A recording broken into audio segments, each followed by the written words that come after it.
جب آپ کو مشکل آتی ہے تو آپ کو آسانی دینے کے لیے آتی ہے، جب آپ کی طرف کوئی آزمائش آتی ہے تو آسانی دینے۔ تو عزیز بھائی یاد رکھیں، ہر مشکل کے ساتھ اللہ نے آسانی رکھی ہوتی ہے۔ اگر اللہ تبارک و تعالیٰ بیماری عطا کرے تو اس کے ساتھ اللہ پھر جو تندرستی دیتا ہے وہ بھی بڑی اعلیٰ عطا فرماتا ہے۔ اگر اللہ کبھی غربت دے تو پھر اس کے بعد جو اللہ تعالیٰ آسانی دیتا ہے وہ بھی بڑی اعلیٰ عطا فرماتا ہے۔ اگر کہیں سے آپ کو دکھ ملتے ہیں تو پھر جب سکھوں کا وقت آتا ہے تو پھر گنے نہیں جاتے۔ یاد رکھیں، مشکلات کے پہلو میں آسانیاں ہوتی ہیں۔ اللہ کریم نے فرمایا بندہ مومن جان لے، اگر میں تجھے ایک مشکل دوں گا تو میں تجھے کتنی آسانیاں، چلے سارے بول دیں کتنی جی، کتنی اللہ تعالیٰ آسانیاں دے گا؟ 2 آسانیاں۔ ہم لوگ اچھا جب ہمارا ذہن بن جاتا ہے نا کمزوری کا، ہمارا جب مزاج بن جاتا ہے مایوسی کا، پھر معاملہ ذرا ہمارے لیے گمبھیر ہو جاتا ہے۔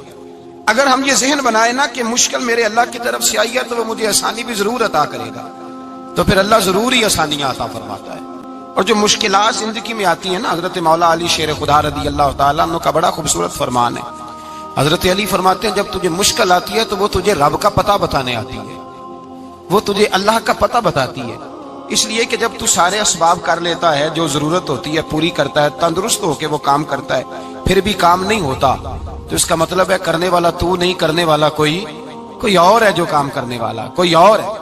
اور جس آدمی کو مشکل آتی نہیں، میرے نبی کریم سید عالم صلی اللہ علیہ وسلم نے فرمایا مومن کو جو مشکل بھی آتی ہے اللہ اس کی برکت سے اس کے گناہوں کو معاف فرما دیتا ہے، اللہ اس کی برکت سے اس کے گناہوں کو معاف کرتا ہے۔ یہاں تک کہ حضور نے فرمایا میرے مومن کو کانٹا بھی چبھے تو اللہ تعالیٰ اس کی مشکل کو آسان فرما دیتا ہے۔ 2 بزرگ بیٹھے تھے، ایک حضرت احمد رحمت اللہ علیہ اور ایک حضرت شرف الدین منیری رحمت اللہ علیہ۔ تو حضرت شرف الدین منیری کہنے لگے کہ دوست اصل میں وہ ہوتا ہے جو دوست کی طرف سے آنے والی تکلیف پر صبر کرے، جو اللہ کی طرف سے آنے والی تکلیف پہ صبر کرے وہ اللہ کا محبوب ہوتا ہے۔ تو حضرت احمد فرمانے لگے نہیں مجھے تیری بات کی سمجھ کوئی نہیں آئی، صبر کرے وہ اللہ کا دوست ہے، مصیبت پہ صبر کرے۔ تو کہا جناب پھر اگر نہیں سمجھ آئی تو آپ بتا دیں اللہ کا دوست کون ہے؟ تو آپ فرمانے لگے جو محبوب کی طرف سے آنے والی مصیبت کو اس کا تحفہ سمجھ کے قبول کرے وہ اصل دوست ہوتا ہے، اس کا تحفہ سمجھ کے قبول کرے، اپنے رب کا تحفہ سمجھے، مالک کا تحفہ سمجھے کہ اس نے مجھے تحفہ دیا ہے، مجھے کسی مشکل میں ڈالا۔ تو رب کریم بلا مثال و بلا تشبیہ سمجھانے کے لیے اللہ جب کسی کو مشکل میں ڈالتا ہے، کافروں کو تو اس نے موجیں کرائی ہوئی، بڑی بڑی سہولتیں دی ہوئی، مشکل میں ڈب بھی ڈالتا ہے، اپنے نیک بندوں کو ڈالتا ہے۔ نمرود اور فرعون کے پیروں میں کانٹا بھی نہیں چبھتا، ان کو تکلیف نہیں آتی۔ تکلیف کسے آتی تھی؟ اللہ کے نیک بندوں کو تکلیف آتی تھی۔ حضرت رابعہ بصریہ جب تک زندہ رہی تب تک بیمار رہی، جس دن طبیعت ٹھیک ہوتی تو کہتی اے اللہ تو کہیں مجھ سے ناراض تو نہیں ہو گیا، تو کہیں ناراض تو نہیں مولا جب تو مجھے تکلیف دیتا ہے تو میں رو کے تیری عبادت کرتی ہوں، جب مجھے دکھ ہوتے ہیں تو میں سجدے میں تڑپتی، اور خدا بندہ اب تو میں سکھی ہوں، موج میں ہوں، مجھے رونا ہی نہیں آ رہا، تو خدا بندہ تو کہیں ناراض تو نہیں ہو گیا مجھ سے؟ دکھ تو اچھے ہوتے ہیں، دکھ تو پیارے ہوتے ہیں، اور دکھوں کے بعد جو اللہ آسانی دیتا ہے اس آسانی کا پھر کیا ہی کہنا۔ اس حضرت ایوب علی نبینا علیہ الصلوۃ والسلام بیمار رہے، 60 سال اللہ نے تندرستی دی۔ کتنے سال بولے؟ 60 سال، غور کرنا بات پر، 60 سال علی رہے، پھر بیمار ہو گئے، 18 سال ہو گئے بیمار ہوئے۔ زوجہ کہنے لگی دعا کر لیں آپ کو اللہ صحت دے دے۔ ہمیں اگر کوئی بندہ پوچھ لینا کہ بھائی کبھی کوئی خاص بات تو سناؤ، تو ہم جو ساری زندگی سکھ کے ساتھ سوئے ہوتے ہیں وہ بات نہیں سناتے، وہ جو ایک رات درد سے نیند نہیں آتی اس رات کا قصہ سناتے ہیں، کہتے ہیں وہ میرے الٹے دانت میں درد تھا تو میں ساری رات سو نہیں سکا۔ او بھائی جو ساری زندگی سویا ہے اس کا تو ذکر نہیں کرتا، اور ایک رات جو تجھے نیند نہیں آ رہی، کسی سے پوچھا جائے، ڈاکٹر کہتے ہیں 360 ہڈیاں ہوتی ہیں وجود میں، کسی سے پوچھا جائے نا تیرا کیا حال ہے تو 359 ہڈیوں کا ذکر نہیں کرتا، جس گھٹنے میں درد ہے اس کا ذکر کرتا ہے، کہتا ہے یہ گھٹنے میں بڑی درد ہے۔ او بھائی باقی 359 ٹھیک ہے نا، ان کی بھی تو کو بات سنانا۔ حضرت رابعہ بصریہ رحمت اللہ علیہ کے پڑوس میں ایک نوجوان رہتا تھا، آپ کے پڑوس میں، تو وہ جب جو محلے میں بچے رہتے ہیں نا گاؤں میں، ان کا پتہ ہوتا ہے، پڑوسی تھا تو 34-35 سال نوجوان کی عمر ہو گئی، کبھی بیمار نہیں ہوا۔ ایک دن اس کی طبیعت علیل ہوئی، سر میں درد ہوا تو اس نے پٹی باندھ لی سرخ رنگ کی، باہر نکل کے آیا، حضرت رابعہ بصری علیہ رحمہ نے دیکھا تو فرمانے لگے بیٹے خیر ہے؟ لگا جی اماں جی سر میں بڑی درد ہے۔ آپ فرمانے لگے کتنی عمر ہو گئی؟ کہنے لگا 34-35 سال۔ فرمانے لگے پہلے تو کبھی درد نہیں نہ ہوئی؟ کہا نہیں اماں جی آج ہی ہوئی ہے۔ تو آپ فرمانے لگے 34 سال اللہ نے صحت دی ہے، تو نے شوگر کی ایک پٹی بھی نہیں باندھی، اور آج درد ہوئی ہے تو شکوے کی پٹی تو نے فوراً ہی باندھ لی ہے، کوئی شوگر کی پٹی بھی باندھنی تھا۔ حضرت ایوب 18 سال بیمار رہے، زوجہ کہنے لگی دعا کر لو، تو آپ فرمانے لگے بی بی سے کہ صحت کتنی دیر رہی؟ اس نے کہا 60 سال۔ تو آپ فرمانے لگے ذرا بیماری کو بھی 60 سال گزر لینے دو، پھر دعا بھی کر لیں۔ یہ دعا کی، اللہ یہ لفظ کہے اللہ نے صحت دے دی، تندرستی آ گئی۔ ایک دن گھر میں بیٹھے بیٹھے زوجہ کہنے لگی کہ ایوب یہ بتاؤ دکھ اچھے کے سکھ؟ آپ فرمانے لگے سارے دن ہی اللہ کے ہیں پر دکھ بڑے اچھے تھے۔ مجھ سے پوچھو تو دکھ بڑے اچھے تھے۔ کہا کس طرح؟ حضرت ایوب فرمانے لگے جب میں بیمار تھا تو 24 گھنٹے میں ایک دفعہ میرا رب میرا حال پوچھا کرتا تھا، ایک دفعہ میرا اللہ پوچھتا تھا ایوب تیرا حال کیا ہے؟ فرماتے ہیں 12 گھنٹے تو لذت ہی رہتی تھی کہ میرے رب نے میرا حال پوچھ لیا، اور اگلے 12 گھنٹے میں انتظار کرتا تھا مالک حال دوبارہ کب پوچھے گا۔ فرمانے لگے اب صحت تو ہو گئی ہے پر اب میرا رب میرا حال تو نہیں نہ پوچھتا۔ بھائی مشکلات جو ہوتی ہیں وہ تو تجھے سجا دیتی ہیں، سنوار دیتی ہیں، تجھے یاد آتا ہے کوئی اپنا۔ جب تجھے درد ہوتی ہے نا، تکلیف ہوتی ہے، پھر تیرا دل کرتا ہے کوئی کندھا ملے جہاں میں سر رکھ کے رہوں۔ پھر اسی لیے تو کسی درویش سے کسی نے پوچھا تھا اپنا کون ہوتا ہے؟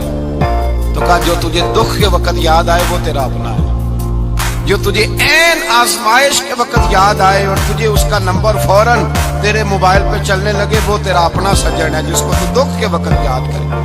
تو بھائی مشکلات کے بعد جو اللہ آسانی دیتا ہے، حضرت ابراہیم کو آگ میں بھی پھینکا گیا، حضرت ابراہیم علیہ السلام کو ستایا بھی گیا، نکالا بھی گیا، لیکن جب ان مشکلات سے گزرے تو میرا رب فرماتا ہے وَإِذِ ابْتَلَىٰ إِبْرَاهِيمَ رَبُّهُ بِكَلِمَاتٍ فَأَتَمَّهُنَّ قَالَ إِنِّي جَاعِلُكَ لِلنَّاسِ إِمَامًا۔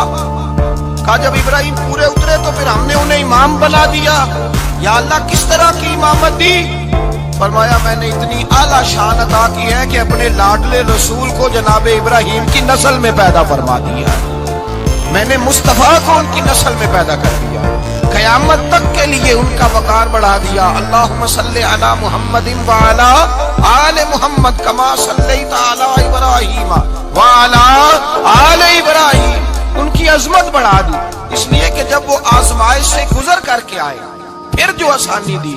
میرے نبی پاک صلی اللہ علیہ وسلم نے دین ابراہیمی کی بہت ساری چیزوں کو رکھا، کہا میں ملت ابراہیمی پہ ہوں۔ جب کوئی مشکلات کو عبور کر کے آتا ہے، جب کوئی تکلیفیں سہ کر کے آتا ہے، اس کے لیے جو اجر ہوتا ہے، اس کے لیے جو پھر اللہ کتنی ذرا بڑی توجہ کیجیے گا۔ لوگ سمجھتے ہیں فلاں آدمی مشکل میں ہے تو شاید مشکل میں ہی رہے گا، فلاں آزمائش میں ہے تو شاید آج میرا اللہ فرماتا ہے ایک مشکل دے کے میں 2 آسانیاں بھی دوں گا۔ تم مشکل دیکھ رہے ہو، مشکل نہ دیکھو، وہ جو اس کو بعد میں آسانی آنے والی ہے، اور ڈبل جو میں اس پر نعمت کرنے والا ہوں اس کو دیکھو۔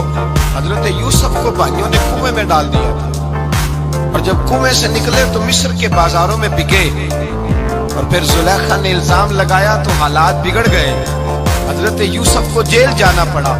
اتنی کٹھن زندگی تھی لیکن میرے مالک کو کچھ اور ہی منظور تھا۔ کنویں میں گرنے والے، بازار میں بکنے والے، جیل میں جانے والے، الزام لینے والے جناب یوسف کو رب کریم نے اسی مصر کا بادشاہ بنا دیا، اللہ پاک نے اسی مصر کا حکمران بنا دیا۔ یاری تیری سونا پر ازمیشاں تیریاں اگ، یہ سونا پرکھیا جامد آئی پہلو نال اگاں دے لگ، اس کے لیے تھوڑا سا جتن کرنا پڑتا، تھوڑے کٹھن حالات سے گزرنا پڑتا، تھوڑی آزمائشوں کا روپ دیکھنا پڑتا۔